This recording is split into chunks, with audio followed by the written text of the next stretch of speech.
have you got today? I've just got a simple pair of jeans. I'm just wearing a boring old pair of jeans and a short sleeve. I'm wearing jeans and flip-flops. And we all wear jeans, yeah.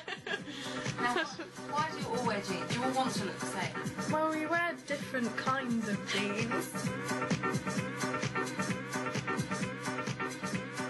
Every day we try to fit in. We may like to think we're very individual, but most of the time we don't actually want to stand out too much. It's this idea of conformity that the social psychologist Solomon Asch studied in the 1950s, using nothing more complex than straight black lines drawn on pieces of card. It was one of the classic experiments we learnt about when I was studying psychology. But outside psychology, his name's less well known. Social psychologist Clark Macaulay. He was a very rare combination. It may not be so obvious from outside social psychology, but within it becomes pretty obvious that the people who can see big picture and appreciate culture, understand and want to know more about the impact of culture and the behavior of individuals and groups, that kind of mind tends not to be the same kind of mind who has bright ideas about how to run particular interesting experiments. And so part of the reason Solomon Asch is justly famous was that he had that very unusual combination.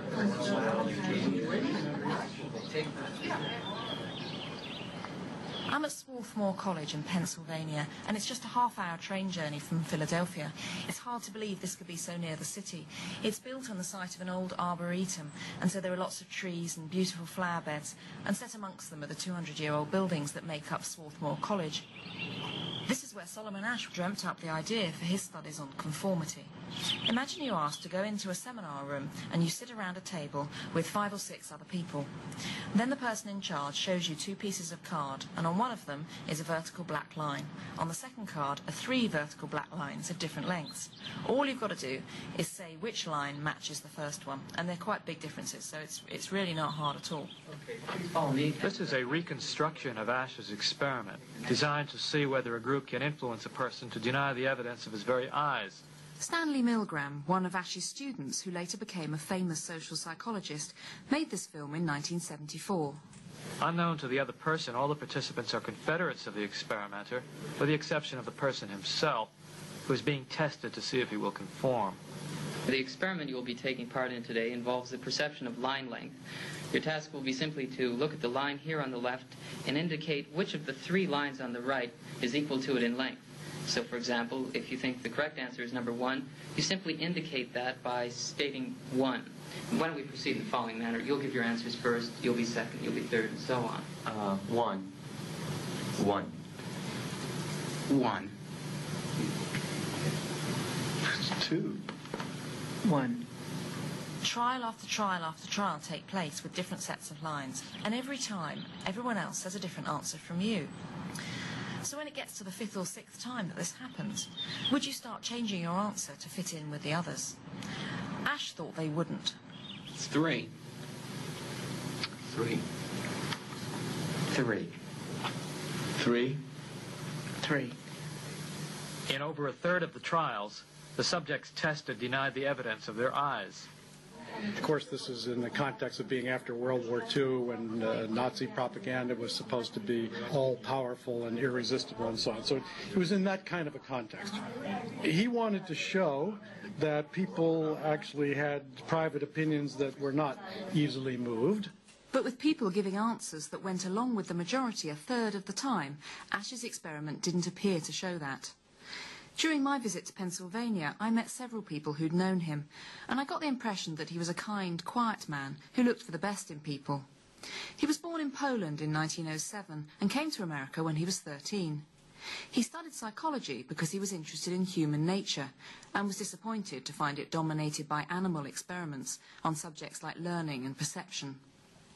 In one of the wood-panelled seminar rooms at Swarthmore College, I met retired Professor Dean Peabody, and he showed me photos of the actual experiment. The poor subject, right? He can't believe that. Oh, yes, sort of he's sort of reaching forward and staring, and yeah, right, he can't believe that. It made a difference whether people wore glasses. I mean, that they were less sure. If they had any reason to think their vision wasn't that good, right? Oh, so people look for some explanation of why they're seeing Anything, it wrong. yeah. Anything that makes it make sense. Yeah. I think he was very upset by the results. He thought that he would really get almost everybody independent and show that people don't conform.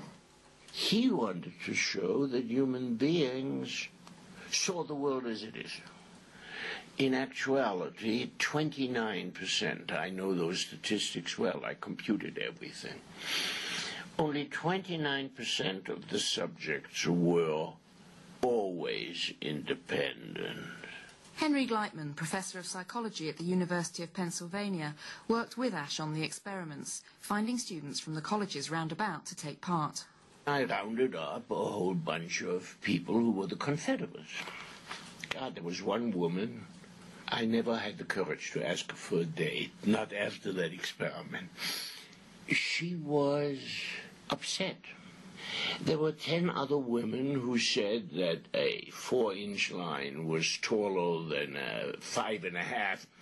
She jumped to the front of the class, grabbed a ruler, and measured, and said, "See?" And the others, bless them, of course not. She was very upset. She simply said, "Something is wrong with me. Maybe it's my vision. Maybe it's something more fundamental." Did you tell people afterwards? Oh, God, yes. You did debrief them? Oh, God, yes. So they knew they weren't seeing things strangely and going mad? But for the rest of your life, you'll know that you were a coward who said 10 inches was smaller than 4.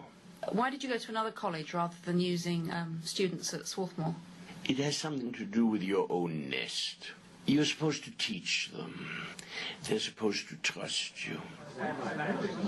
A lot of people have misunderstood this experiment to say, well, this is an experiment that shows how bad people are. A third of us will just say whatever anybody else says. We're all conformists. But that wasn't Asch's understanding of his own experiment. And as a matter of fact, you might say that if you find somebody, an individual, who's completely immune to this kind of pressure, you're probably talking about somebody who is pathological. The way he thought about it was this. Here you are, you're sitting with some friends and acquaintances who are fellow students at the same school, and you've got these two different kinds of information. One is the information that your eyes are telling you, and the other is the information that your friends are telling you. From Asch's point of view, taking seriously what other people say, your friends, that's not an inhuman or stupid thing. It's a good thing. It's part of being human, at least a decent human. Asch made a distinction between those who actually thought that their judgments were incorrect. That's what he called distortion of judgments. On the other hand, there were those who, when they were interviewed afterwards, indicated that they didn't really believe that their perception was wrong, but they didn't want to say so. Okay, that's what he called distortion of action.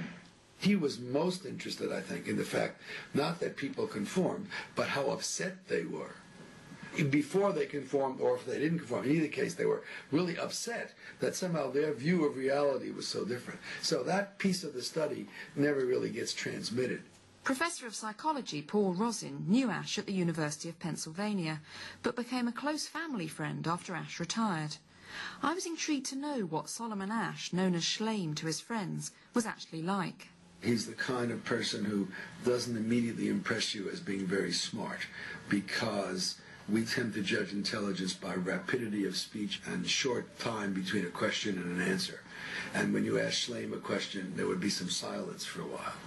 He was a deep thinker and always had an interesting and cultured perspective. He was a very cultured man, knew a lot about history, philosophy, and brought all of that breadth into his social psychology, which is a field which is rather insular in general and remains insular, very much unconnected to other disciplines.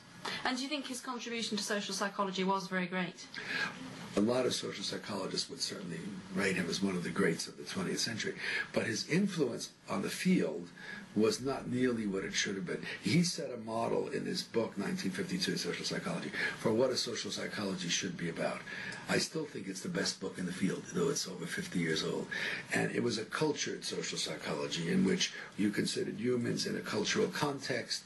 You looked at the multiple influences on them, very much influenced by Gestalt psychology, which is what he was part of.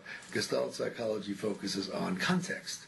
And in the experimental approach in general, which psychologists love, you try to isolate things from their context so you can get good control over them. And ironically, he was one of the great pioneers in doing the psychology experiment. And he was a very clever experimenter. And that cleverness has been picked up and expanded very impressively in the field. But his broad perspective and his sense of what the limits of an experiment were and how the context is important has sort of been lost. I'm outside the Solomon Asch Center for Ethno-Political Conflict, which is part of Pennsylvania University here in Philadelphia. It was named after Asch, who was professor here until he died in 1996. Every summer here, academics come from around the world to learn more about the best ways of studying conflict and violence between ethnic groups, with the hope of going home and eventually making a difference. I'm going into the center where, if I'm lucky, they should just be breaking for lunch.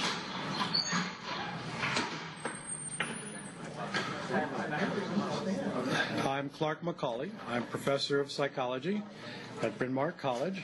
I'm also one of the directors of the Solomon Asch Center for Study of Ethno-Political Conflict. Most people in psychology don't know too much about culture. Most psychology is done in Northern Europe and North America. For various reasons, American psychologists don't know very much about other kinds of social science. Very rare that you would know anything serious about political science, or about anthropology, or about sociology, or about history, God forbid. Asch's concern with the power and importance of culture is part of our framework in trying to understand what you need to know if you want to understand ethno-political conflict.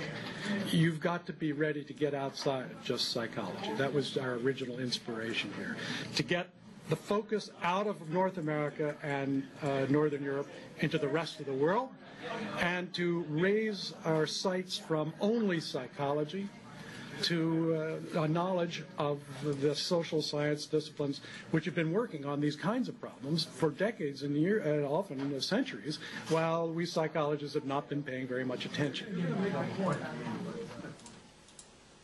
Right now, we have visiting scholars from Spain, South Africa, Israel, India, Russia, Liberia, Sri Lanka, and Bosnia. So you've got a line of officers there, and then a sort of main front desk. It kind of goes right around in a circle, doesn't it? It's basically a circle, yes. In fact, we have run laps around the office, and I have the fastest time so far. And over here, there's a picture of Solomon Asch on the wall, looking very thoughtful. And above this great big old-fashioned desk.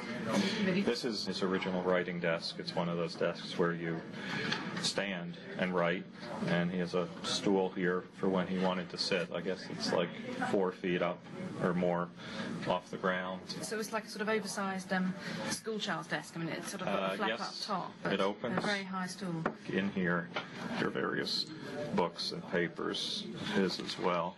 My guide at the Solomon Asch Center was the executive director, Roy Idelson. It was while Asch was writing up his conformity experiments that his student, Stanley Milgram, became interested in his work.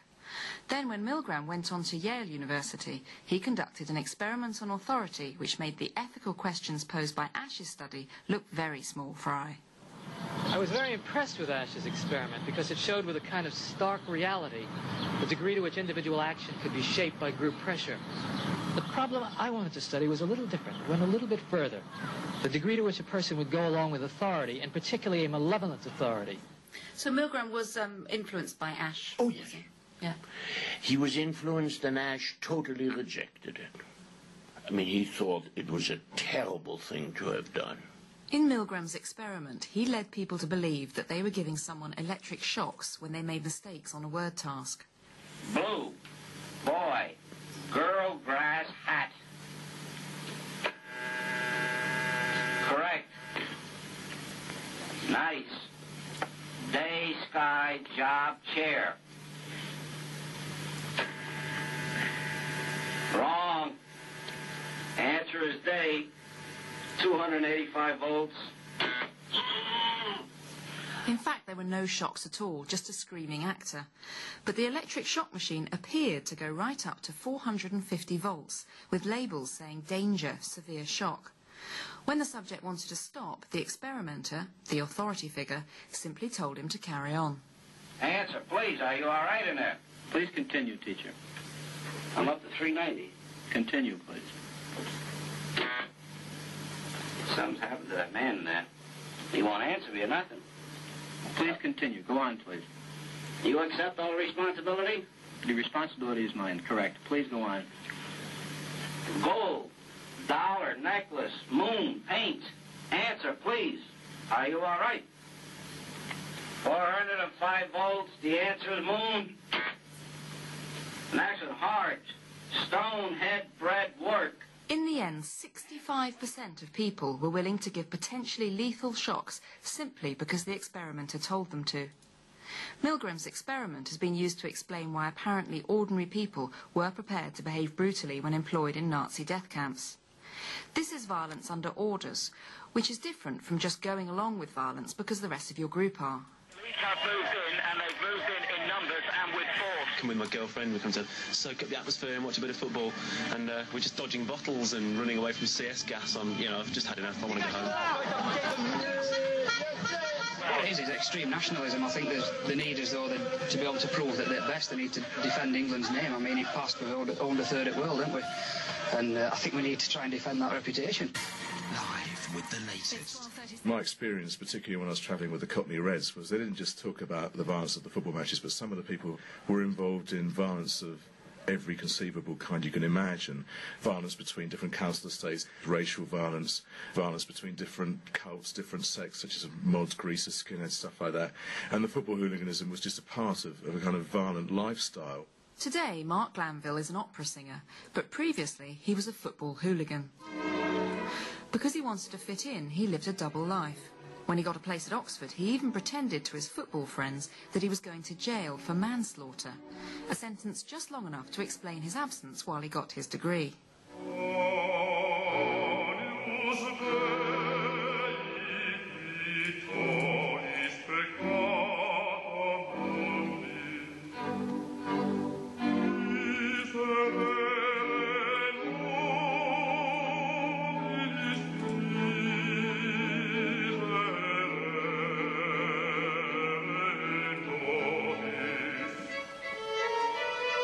It was absolutely obsessional.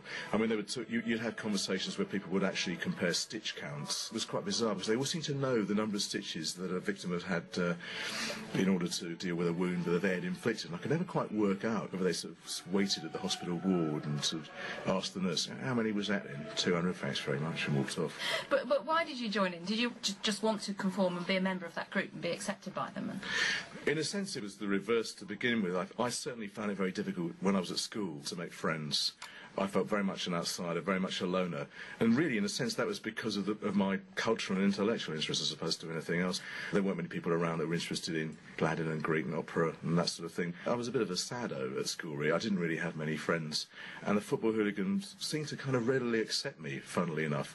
And I have to say that I actually adopted a kind of persona when I was with them as well. So I was different when I was with them. On the one hand, there was a thing about being accepted and conforming to the group mentality and psychology. But on the other, these particular groups, the whole raison d'etre in a sense, was that they were outside society.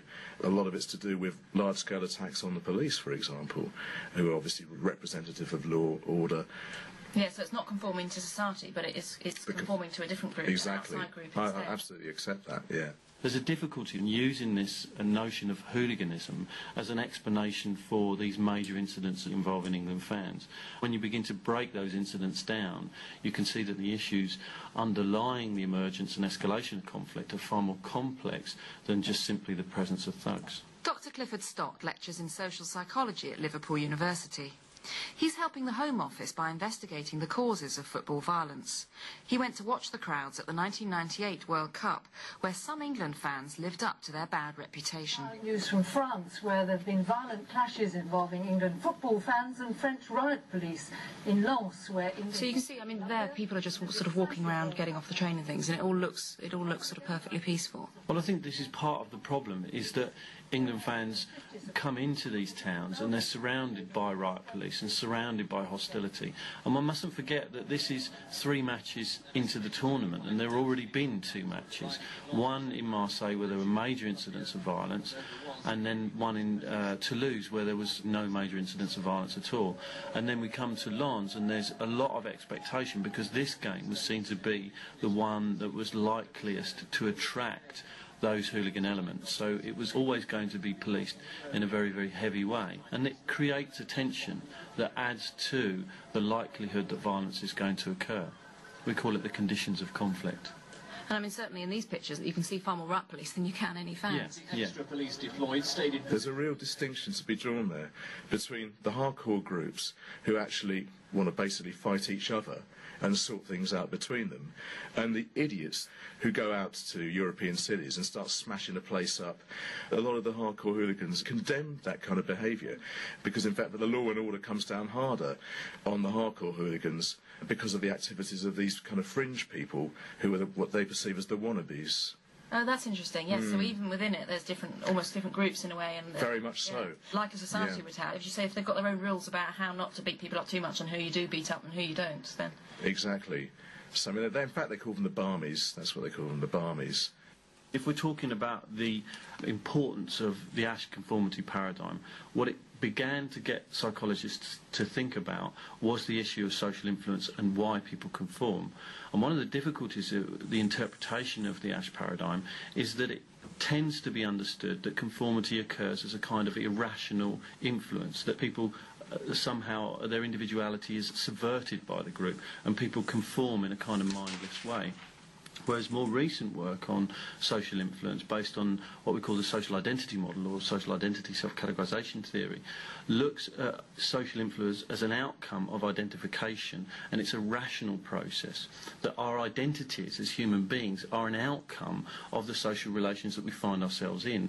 And what happens in public order contexts is the police are a very powerful group at defining those social relations. So the big police presence makes the fans all feel very much that their identity is with that one group and that they're against the police or that the police are against them. Precisely, yeah. It creates the circumstances of what we might simplistically call us and them. Us, as the England fans, are put upon, and them are the police. So it doesn't really matter what your intentions were, whether they were legitimate or illegitimate. You're still placed within the same social group as the hooligan fan. And because you're placed in the same psychological group, that hooligan fan is far more likely to be influential on a psychological level. People are far more likely to conform because they're part and parcel of the same collective identity. Things may have moved on within social psychology, but Asch's line experiment has been tried out all over the world. When Peter Smith, Professor of Social Psychology at Sussex University, reviewed all these studies with his colleague Rod Bond, he found 136 published replications. And it turns out that conformity is not the same the world over. On the whole, people in collectivist cultures in Africa, Asia and Latin America conform more than in North America and Europe, where individualism is prized. Within a collectivist set of values, people think of themselves more in terms of their membership of a group rather than as an individual. And their principal preoccupation would be maintaining harmony in their relationships with other people. Whereas in a more individualistic culture, it might be more important for people to be assertive and to stick up for what they think is right. There's also a question about whether the way in which we interpret the results of this study should actually be described as conformity. If you belong to a collectivist culture and your prime preoccupation is to preserve harmony within the group of your friends, and you do the Asch study, and you see your friends making a whole series of mistakes, then probably the preoccupation in that situation would be to save embarrassment or save the loss of face. And probably if Asch had been Chinese or Japanese, he might not have described the effect that he was looking at as conformity. He might have called it tact or sensitivity. So you mean that rather than saving themselves embarrassment, not wanting to look stupid themselves, they could have been saving everybody else from... That's right, whereas in a more individualistic culture, people would probably be mostly concerned to save their own embarrassment. If there are not forces that bring individuals into common action, common values, groups cannot act together. They cannot accomplish group goals together. We can't get bridges built, defend ourselves, all the kinds of problems for which only group interaction is a solution. They would all be made nigh impossible if there weren't these forces that bring us together.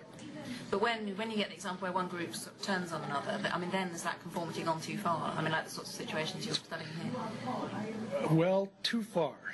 That's an interesting way to think about it, but I'm not sure that's the best way to think about it. The way I prefer to think about it is, it's two sides of a knife. And one side, cuts bread and cheese and does those good things that we like knives to do for us, and the other side is the side that we use when we're stabbing people. But it's the same knife, you see. It's the same tool. So it's precisely because we care about and we're part of a group and that we feel the pressure and the power of the group. It's precisely because we've got that which allows group action and self-sacrifice for the group and group projects. It's because we've got that that we can turn that group power and that group pressure and that group cohesion in directions of violence against other groups. So you mean conformity isn't something we need to be trying to go around stopping? First of all, it would be a complete waste of time to try to do that. But even if we could do it, what we would do is undermine group life. So, A, it's impossible, but B, even if it were possible, it would be very dysfunctional, and it couldn't last long. Back in the really beautiful grounds at Swarthmore College in Pennsylvania, what is clear is that Solomon Asch did have a big impact, not just on studies on conformity that followed after his, but on social psychology in general. And his studies do still have something to say to us today, whether we're talking about ethnic conflicts, football violence, or just fashion.